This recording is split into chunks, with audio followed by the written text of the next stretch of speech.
दोस्तों, fly world India YouTube channel में आपका स्वागत है।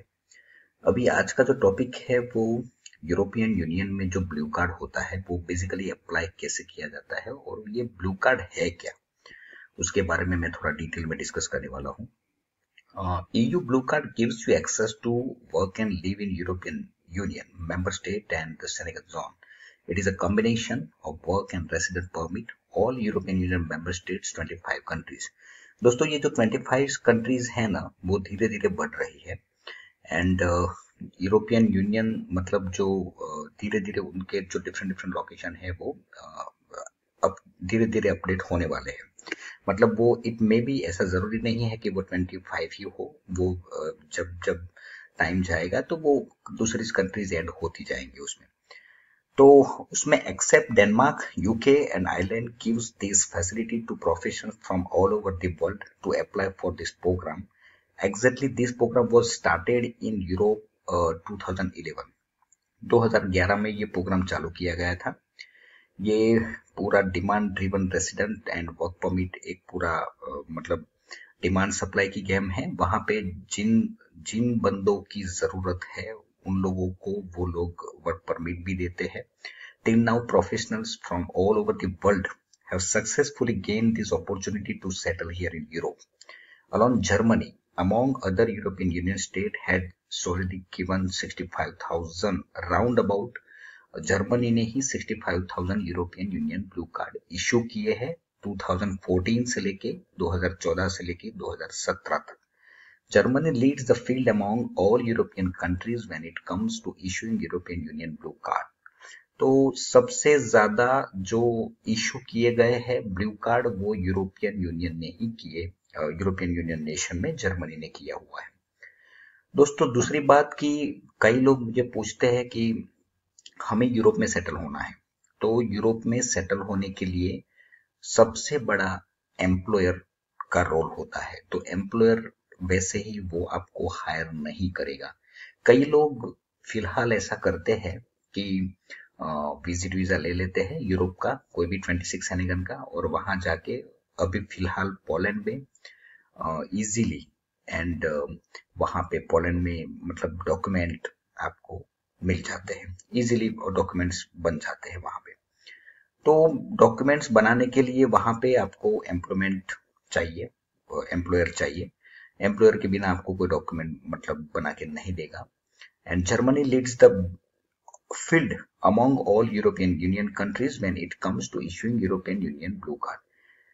तो 84% सबसे ज्यादा यूरोपियन यूनियन ब्लू कार्ड जो इशू किए गए हैं वो सबसे ज्यादा इशू किए गए हैं जर्मनी में, और बाकी के जो फ्रांस है, पोलैंड है, पोर्टुगल है, पोर्टुगल में भी सबसे ज्यादा अभी फिलहाल राइट नाउ जो सिचुएशन है वहां की, उसमें पोर्टुगल में सबसे ज्यादा और जल्दी डॉक्यूमेंट्स वहां पे मिल जाते हैं। तो बहुत सारे लोग यहाँ से, इंडिया से, पाकिस्तान से, कई Chinese people, even the तुर्कीश and Russian professionals, वो सारे लोग वहां जाते हैं एंड पोर्टुगल में उतरने के बाद वहां पे डॉक्यूमेंट इशू हो जाते हैं।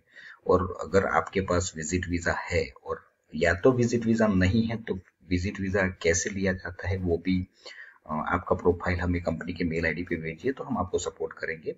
एंड उसमें बेसिकली कुछ ज्यादा रिक्वायरमेंट नहीं होती है दोस्तों, उसमें एक ही दो रिक्वायरमेंट मेन है कि आपकी एक कंट्री की ट्रैवल हिस्ट्री चाहिए, एटलीस्ट आप एक या दो कंट्री घूमे होने चाहिए। एंड दूसरा 5 लाख रुपए आपके बैंक बैलेंस में, या तो आपकी जो भी इंडिया में इनकम है उसका कुछ एक लेवल पे justification. You must be financially sound in India, ये आपको होना जरूरी है। अगर ये आपके पास है तो विजिट वीजा लेके फिर आप वहां पे उतर सकते हो। उतरने के बाद फिर आप वहां पे हम आपको हेल्प कर लेंगे, और पोर्टुगल में एंड पोलैंड में भी हो सकता है, वो दोनों जगह पे इजीली काम हो जाता है। और वहां पे मैं आपको आगे की जो भी प्रोसेस है वो गाइड करूंगा कि उसमें टेम्पररी रेसिडेंट परमिट कैसे लिया जाता है, यूरोपियन यूनियन जो ब्लू कार्ड है वो आप कैसे ले सकते हो। तो पूरा एक लंबा प्रोसेस है, और वो प्रोसेस के बारे में ही मैं ये डिस्क्लोजमेंट दे रहा हूं आपको। तो Indian, Chinese, Turkish, Russian professionals have so far got the most European Union blue card among all other non-European countries. Blue card program है is a merit based system interpreting a person with merit as one who received adequate education or through professional experience. तो आपके पास education होना चाहिए, professional experience होना चाहिए and skilled in short होना चाहिए. Through this program cover many features, but the best are that it is non-point based program to apply for so you don't need to worry about specific point lacking. तो ये पूरा एक point based system नहीं है. तो point based नहीं है तो उसमें खाली एंड खाली. Even if you have performed good in other CV credential, आपका सीवी बहुत ही पावरफुल है, आपके पास प्रोफेशनल एक्सपीरियंस है, आपके पास एक बेसिक एजुकेशन है, तो आप एलिजिबल हो सकते हो एंड एम्प्लॉयर चाहिए.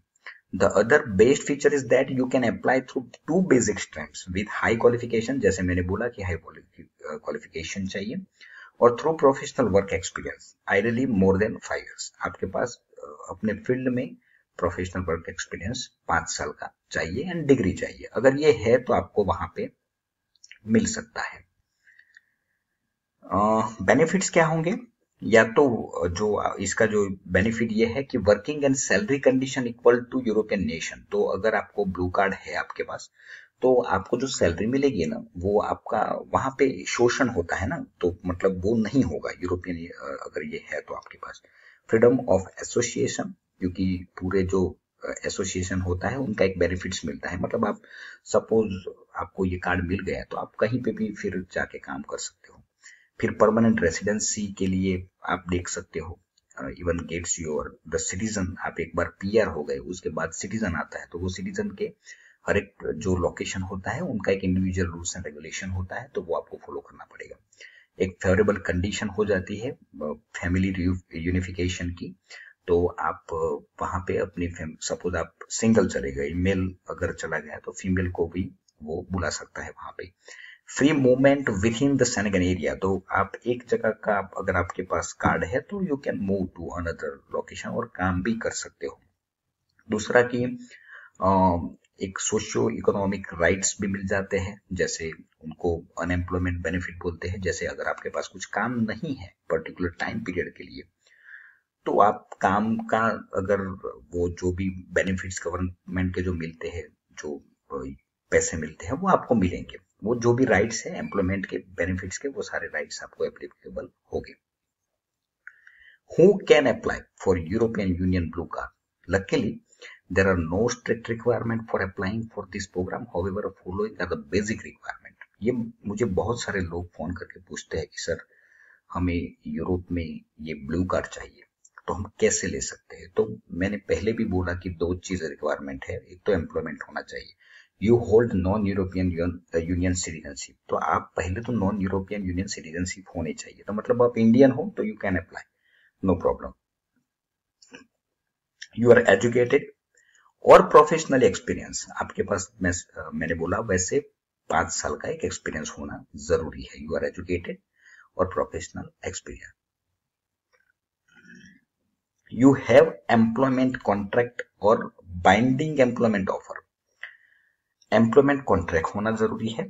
एम्प्लॉयमेंट आपके बिहाफ से एक पूरी रिस्पॉन्सिबिलिटी लेगा, तब जाके फिर आपको वो काम मिलेगा. आप काम करेंगे, टैक्स पे करने पड़ेंगे, तब जाके आप पीआर भी हो सकते हो और सिटीजनशिप भी हो सकते हो.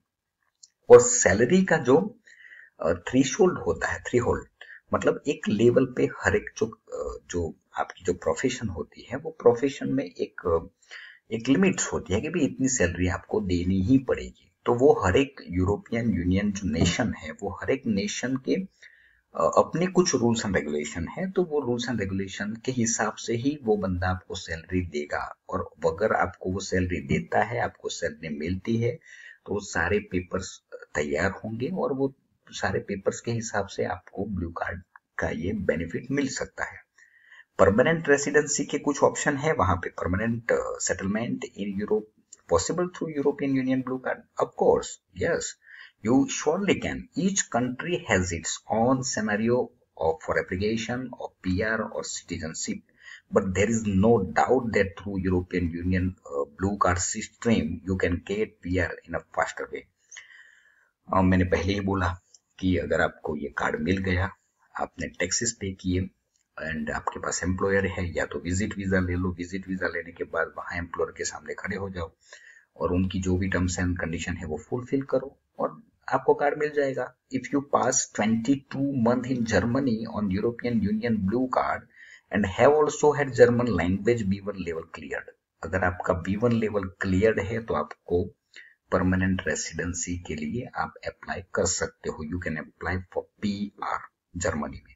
तो ये बात मैं कर रहा हूं जर्मनी के लिए, मगर दूसरे जो 26 सेनेगल लोकेशन है, तो if on the other hand you don't have German language, अगर आपके पास जर्मन लैंग्वेज की प्रोफिशिएंसी बाय चांस नहीं है, तो you can still apply for PR after having worked in German on European Union Blue Card for 33 month। अगर आपने 33 month काम किया है, लीगल टैक्सेस पे किया है, सारे पेपर्स अवेलेबल है, तो आप PR के लिए एलिजिबल हो सकते हो। तो ये बात चल रही थी जर्मनी की, मगर हर एक जो 26 सेनेगल लोकेशन है उनके रूल्स एंड रेगुलेशन थोड़े बहुत ऊपर नीचे हो सकते हैं और उसका जस्टिफिकेशन मैं आगे देने वाला हूं। How to apply for European Union blue card online. Once you get a job in the labour market of a country of Europe, you will have to apply in that country for the visa। तो वहां पे different departments हैं, वो department में आप जाके खाली online application डाल दोगे तो वो आपको वो कार्ड मिल जाएगा। How much should be your salary in Europe. तो मैंने पहले ही बोला कि जो डिफरेंट जो कैटेगरीज है वो सारी कैटेगरीज में, जैसे आप मैथमेटिक्स के टीचर्स हो तो 39 यूरोज आपकी सैलरी होनी चाहिए 2017 एनुअली। तो वो गवर्नमेंट की साइट पे सारा कुछ मेंशन है कि भाई इतना सैलरी थ्री होल्ड होना चाहिए, तब भी जाके आपको, वो एम्प्लॉयर की बात है, वो एम्प्लॉयर हायर करेगा तो उनको सैलरी देनी ही पड़ेगी।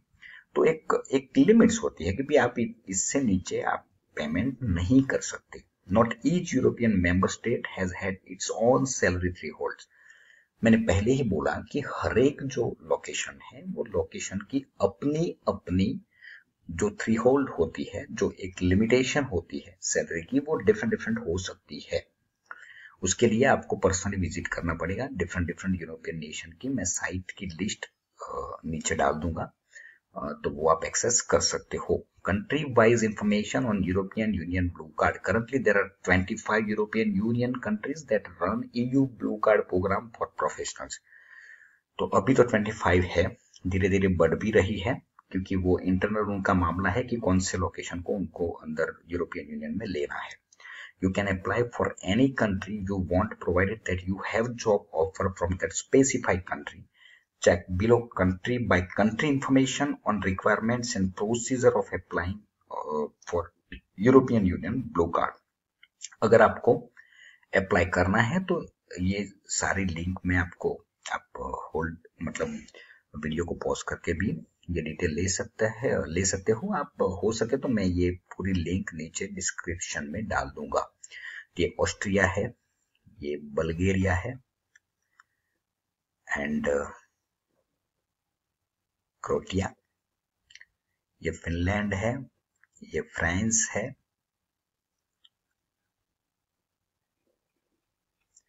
ये आ गया जर्मनी,